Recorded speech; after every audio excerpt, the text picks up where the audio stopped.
சங்கத்தமிழ் திருப்பரங்குன்றத்தில் ஆரம்பிக்கிறது. இது நமக்கு நினைவுக்கு இருக்கணும். உலகம் உவப்ப என்கிற பாடல் திருப்பரங்குன்றத்தை பற்றிய பாடல்.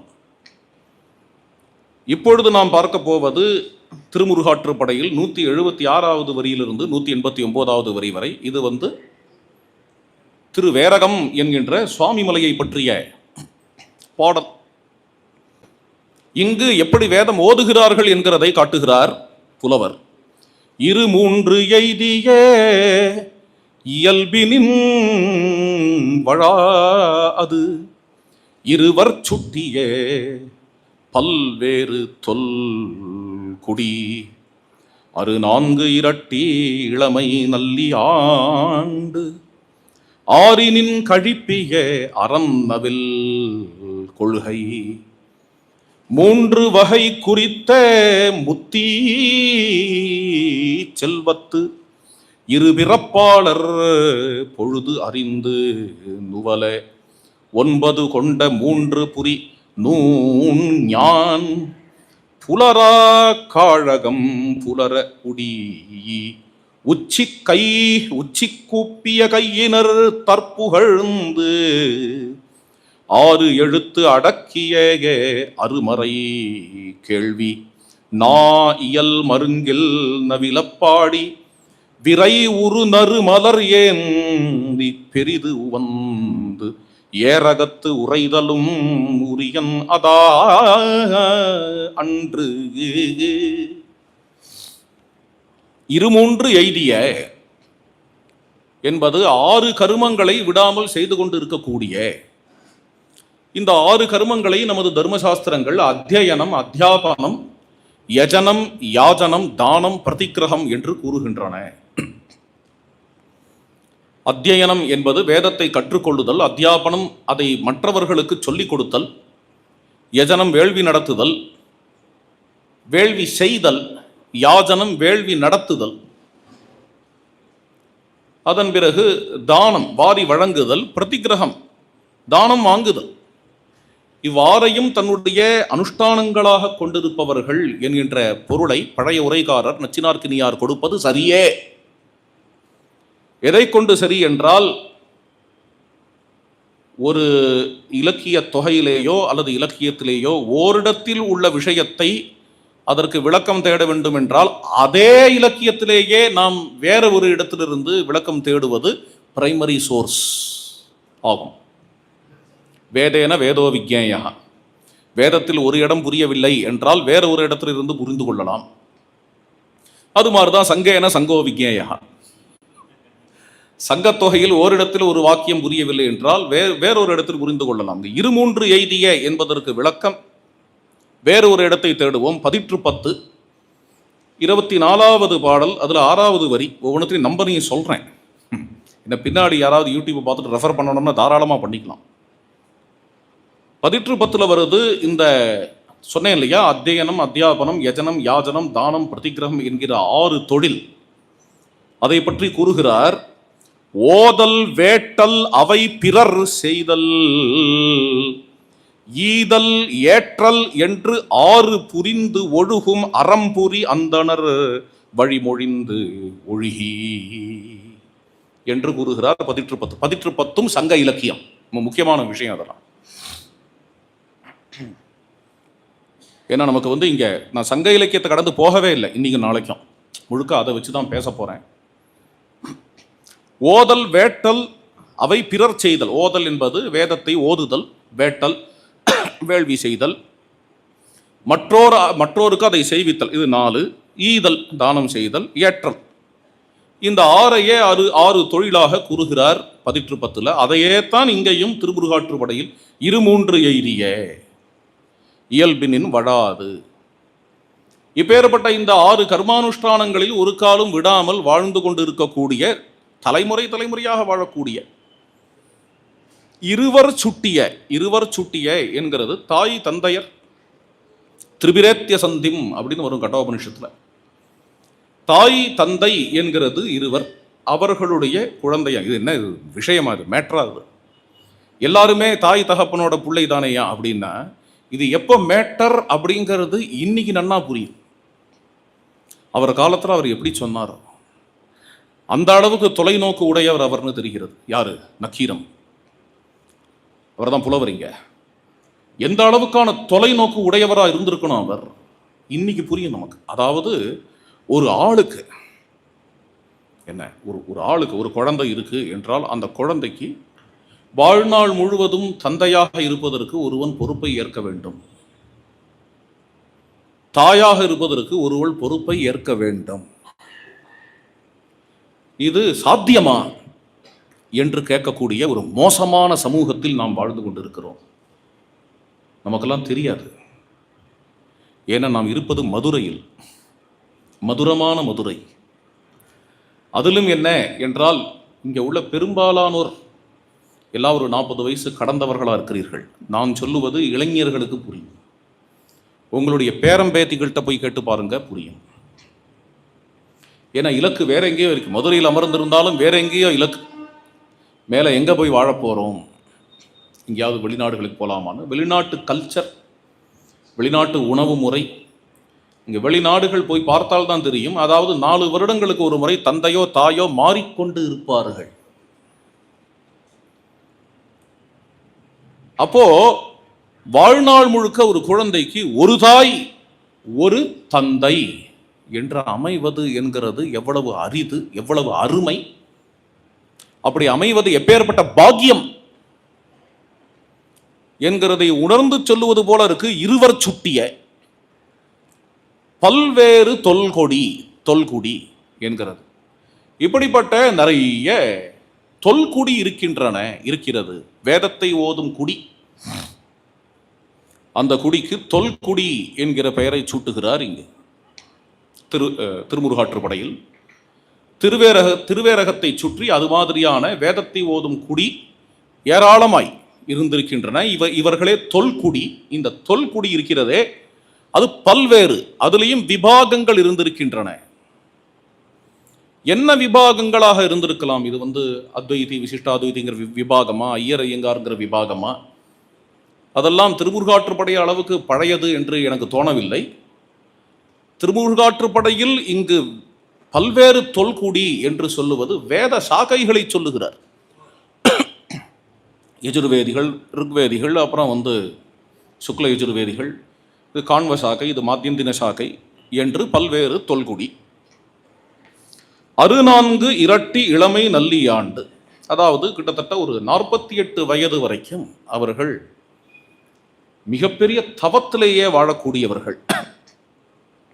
ஆரினின் கழிப்பிய அரண்நவில் கொள்கை, 3 வகை குறித்த முத்தி செல்வத்து, 3 அக்னியை உபாசிப்பவர்கள் என்று வருகிறது. 3 அக்னி என்பதை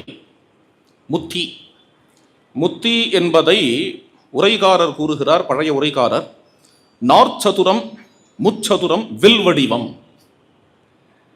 இதுதான் கார்கபத்தியம், ஆகவனியம், தட்சிணாக்னி. இந்த 3 தீயை உபாசிக்கக்கூடியவர்கள். 9 கொண்ட 3 புரி நூஞ்ஞாம், இவர்கள் தரித்திருக்கக்கூடிய, இவர்கள் அணிந்திருக்கக்கூடிய பூணுலை பற்றிய வர்ணனை இது. புலரா காழகம் புலர உடியி உச்சி கை கூப்பிய கையினர், இவர்கள் சிரம்மேற் கைகுவித்து முருகனை பாடுகிறார்கள், வாழ்த்துகிறார்கள், மங்களாசாசனம் செய்கிறார்கள். இங்க ரொம்ப அற்புதமான ஒரு வார்த்தை, முருகனை புகழ்ந்துன்னு வரலாம், தற்புகழ்ந்து அப்படிங்கிறது தன்னுடைய சொரூபமான முருகனை புகழ்ந்து என்கிறது பொருந்தும். அதனால் தான் தற்புகழ்ந்துங்கிற சொல் விழுந்திருக்கிறதோ என்று என்னுடைய அனுமானம். இந்த அனுமானம் உண்மையாக இருப்பதற்கு அதிகமான வாய்ப்பு. அதற்கு வேற ஒரு செய்யுளை நாளைக்கு சொல்லுகிறேன். அது ஒரு தாமாகின்னு வரக்கூடிய செய்யுள். அடுத்தது 6 எழுத்து அடக்கிய முருகப்பெருமானுடைய மந்திரம். 6 எழுத்துங்கிறது. அருமறை கேள்வி நா இயல் மருங்கில் நவிலப்பாடி. வேதத்தை ஓதுவது 3 விதம். ஒன்று மிகவும் கத்தி ஓதுவதுன்னு ஒன்று, நெற்று பண்ணுவதற்கு அதுதான் சௌரியம். வேதானுச்ச உச்சைகி அதீயதே. ஆனால் மோஸ்ட் பவர்ஃபுல் என்ன என்றால் வாயையும் மூடிக்கொண்டு உள்ளே ஓதுவது. சாஹஸ்ரோ மானச ஸ்மிருதா, வாயால் கூறுவதை விட உள்ளேயே கூறும் பொழுது 1000 மடங்கு அது பலனை அளிக்கும் ஏனெனில் வாயினால் கூறும் பொழுது கூட மனதிற்கு வேற வேலை வைக்கலாம். மனதினால் உள்ளே கூறும் பொழுது உள்ளத்தை அரஸ்ட் செய்கிறோம். உள்ளத்தில் அதற்கு மட்டும்தான் வேலை வைக்கிறோம், அந்த மந்திரத்தை கூறுவதற்கு மட்டும்தான் வேலை வைக்கிறோம். அதனால இது மானசம் என்பது வாயால் கூறுவதை விட உயர்ந்தது. ஆனால் பிரச்சனை என்ன என்றால், மனதால் கூறும் பொழுது தூக்கம் வந்துவிடும். வாயால் கூறினாலோ ரொம்ப ஸ்தூலமா இருக்குமே அப்படின்னா ரெண்டுத்துக்கும் நெடுவுல ஒன்று இருக்கு. இதுக்கு தான் உபாம்சு என்று பெயர். வெறும்னா உதட அசைக்கிறது, ராம ராம ராம ராம என்கிறத உதடால என்று சொல்லுவது, தூக்கமும் வராது. அதே சமயத்தில் நாம் உள்ளத்தினால அனுபவிக்கிறது எதையோ அதை ஓரளவுக்காவது நம்ம இந்த உதடுனால அடைஞ்சு விடலாம். அதை தான் இங்கு கூறுகிறார் வேதத்தை கூறும் முறையாக, நா இயல் மருங்கில் நவிலப்பாடி. இப்படி இருக்கக்கூடிய இவர்கள் ஏரகத்து உரைதலும் உரியன் அதா அன்று. இப்பேற்பட்ட வேதியர்கள் முருகனை போற்றுகிறார்கள் ஏரகத்தில், திருவேரகத்தில் என்று இங்க கூறக்கூடிய இந்த பாடல் அருமையான பாடல். இப்போ இதிலிருந்து என்ன தெரிகிறது என்றால், வேதம் ஓதுபவர்கள் 6 கர்மங்களை உடையவர்கள். ஓதல், வேட்டல், அவை பிறர் செய்தல், ஈதல், ஏற்றல் என்கிற 6 கர்மங்கள். அவர்கள் இங்கு தொல்குடியாக இருந்து கொண்டு வருகின்றவர்கள். அவர்களுள் பல சாகைகள் உள்ளன. மேலும் என்னென்ன முத்தி செல்வர்கள் அவர்கள். 3 தீக்களை கொண்டவர்கள். கார்கபத்தியம், ஆகவனியம், தட்சிணாகினி, நாற்சதுரம், முச்சதுரம், வில்வடிவம் என்பது. இதை தவிர அவர்கள் அணிந்த பூணூல், அவர்கள் முருகப்பெருமானுக்கு எதிரே கைகுவித்து நிற்கின்றனர் முதலிய லட்சணங்கள் வேதம் ஓதுபவர்களுக்கு கூறப்படுகிறதே. இந்த வேதம் எந்த வேதம்? மேலும் பார்க்கலாம். அடுத்தது வேதம் ஓதுபவர்களை பற்றி. எனக்கு வேதம் ஓதுபவர்கள்ங்கிறதுல விட ஆர்வம் இங்க. வேதம் ஓதுபவர்களை பற்றி புகழணும்னோ பேசணும்னோ அடியன் வரவில்லை. ஏன் இந்த பாடலாம் எடுத்துக்கிறேன் அப்படின்னா, இவர்களை கொண்டு அந்த வேதம் எந்த வேதம் என்பதை நாம் புரிந்து கொள்ள முடியும். அதற்காக இந்த பாடலை எடுத்துக்கொள்கிறேன். திருமுருகாற்றுப்படை பார்த்தோம் இல்லையா, அடுத்தது பார்ப்போம் பெரும்பானாற்றுப்படை. அதில் உள்ள பாடல் வேதம் ஓதுபவர்களை பற்றி வருகிறது. இது 297வது வரியிலிருந்து 310வது வரி வரை. செழுங்கன்று யாத்த சிறுதாள் பந்தர் பைஞ்சேறு மெழுகிய படிவ நல் நகர் மனை உரை கோழியொடு ஞமலி துண்ணாது வளைவாய் கிள்ளை மறை விழி பயிற்றும் மறைகாப்பாளர் உரை பதிச்சேப்பின் பெருநல். அது அப்புறம் போலாம், அடுத்த ஸ்டான்ஸா. செழுங்கன்று யாத்த சிறுதாள் பந்தர். ஒரு வீடு, அந்த வீட்டினுடைய வாசல், இது வேதம் ஓதுபவர்களுடைய வீடு. இந்த வீட்டினுடைய வாசல்ல ஒரு பந்தல் போட்டு இருக்கிறது. அது அழகா சிறு கம்பங்கள் வைத்து பந்தல் போட்டு எளிமையா வாழக்கூடியவர்கள்ங்கிறத காட்டுகிறது. சிறுதாள் பந்தர் பந்தல்.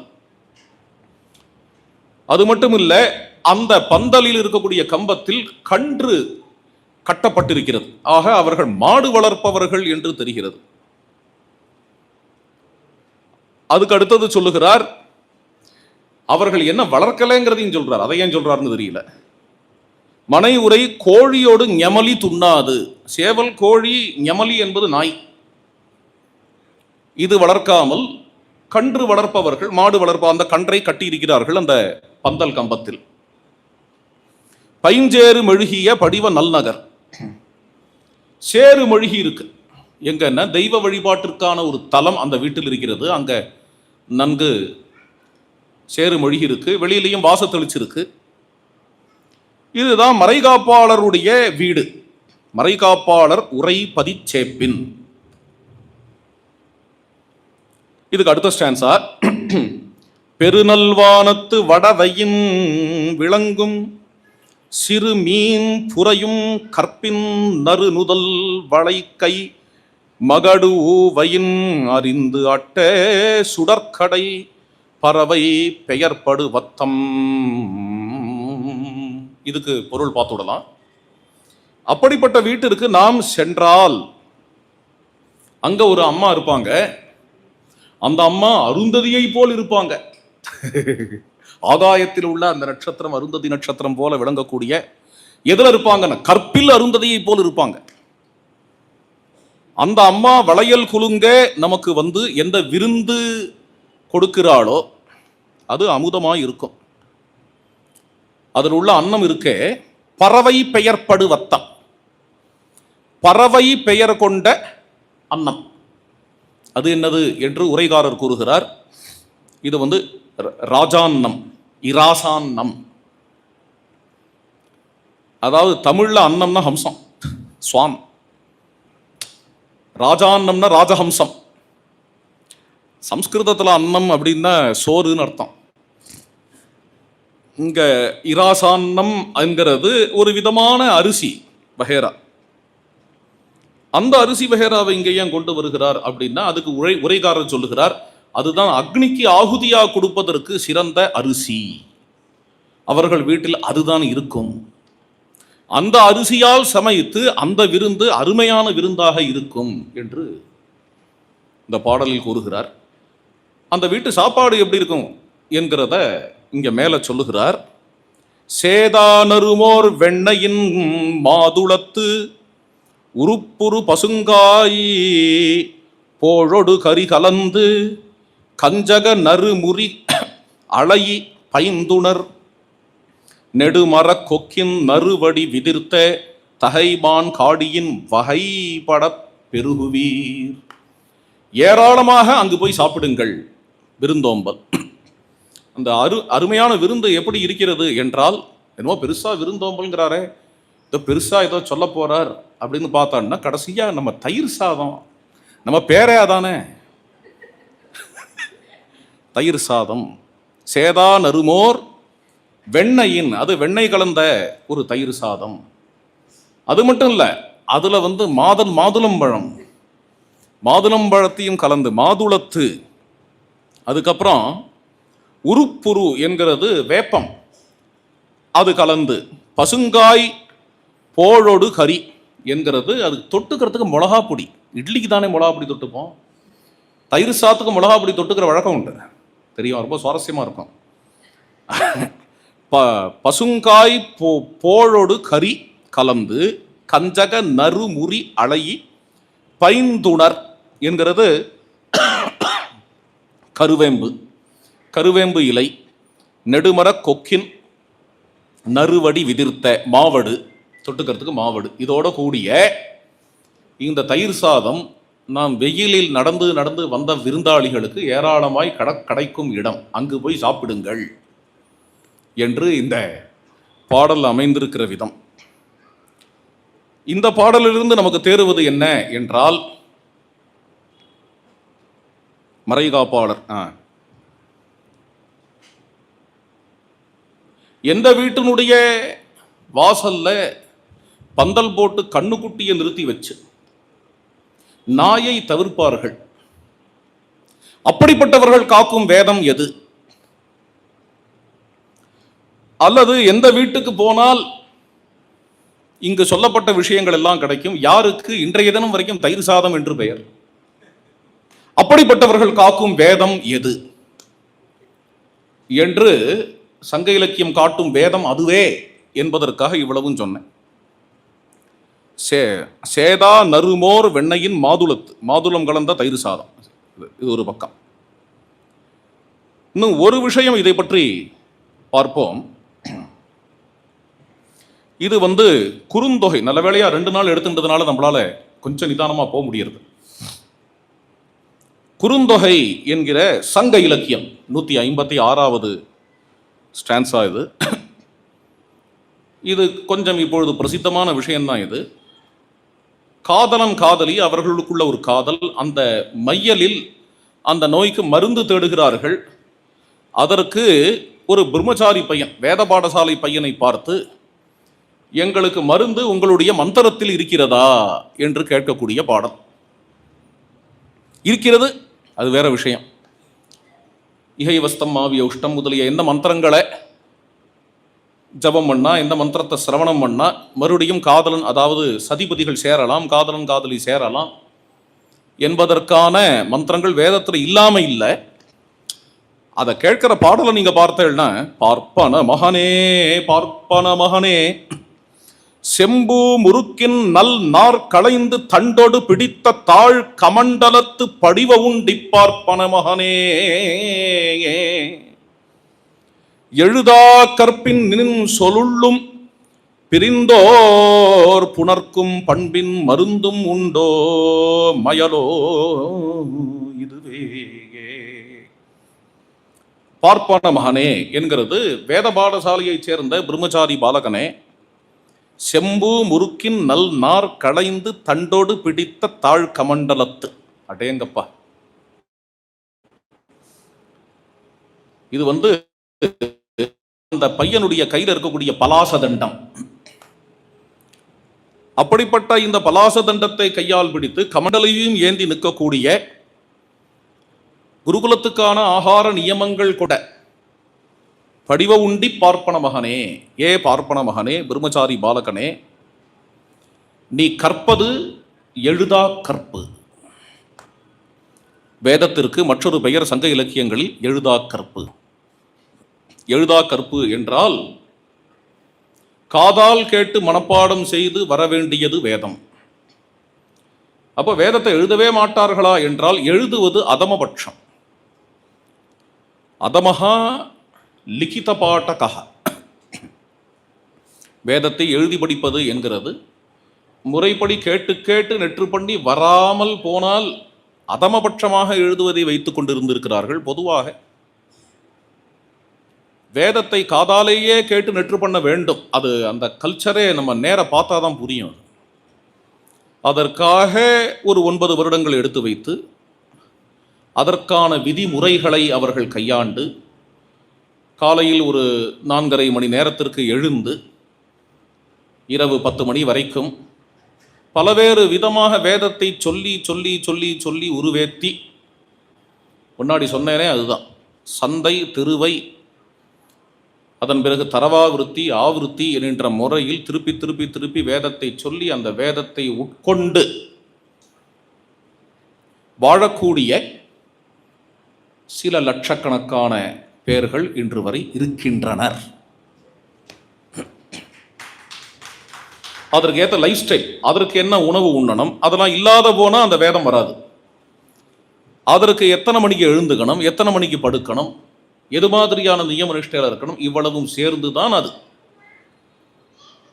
அடியனுக்கு தெரிந்தவரை வேற எந்த மத நூல், யாருக்காவது தெரிஞ்ச சொல்லலாம், வேற எந்த மத நூலையும் இவ்வாறு சில பல வருடங்கள் தந்து மனதிற்குள் நெற்று பண்ணுவது, இவ்வளவு பெரிய மத நூலை 10,586 மந்திரம் ருக்வேதம்னு பார்த்தேன்னா, இது மாதிரி அந்தந்த வேதத்தை அவரவர்கள் அத்தியனம் செய்வது என்கிறது அதை அப்படியே உள்வாங்கி சாகர வரைக்கும் அதை உட்கொண்டு இருக்கிறது, மறவாமல் இருப்பது. வேத பாராயணம் என்று நடக்கக்கூடிய இடத்திற்கு நீங்கள் போய் பார்த்தால் தெரியும். அங்கு அமர்ந்திருக்கிறவர்கள் 10 பேர்கள் என்றால் 10 பேர்களில் ஒத்தர் கையில புத்தகம் இருக்கலாம், பல இடங்களில் அது கூட இல்லாமல் போகலாம். மற்றவர்கள் தணங்கினால் எடுத்துக்காட்டுவதற்காக ஒருவர் கையில் புத்தகம் இருக்கலாம், அது கூட பல இடங்களில் இல்லாத போகலாம். வேத பாராயணம் இன்று வரை அப்படித்தான் நடக்கிறது. இது மாதிரி வேற எந்த சமய நூலுக்கும் உண்டா என்று எனக்கு தெரியாது. வேதம் அளவுக்கு பெரிய சமய நூல் நீங்க ஹனுமான் சாலிசாக இருக்குன்னு சொல்லக்கூடாது. என்ன வேதம் அளவுக்கு பெரிய சமய நூல் எதுக்கும் இருக்கிறதாக தெரியல. இன்றைய தினம் வரைக்கும் அதை பெரும்பாலும் எழுதா கற்பாகத்தான் வைத்திருக்கிறது.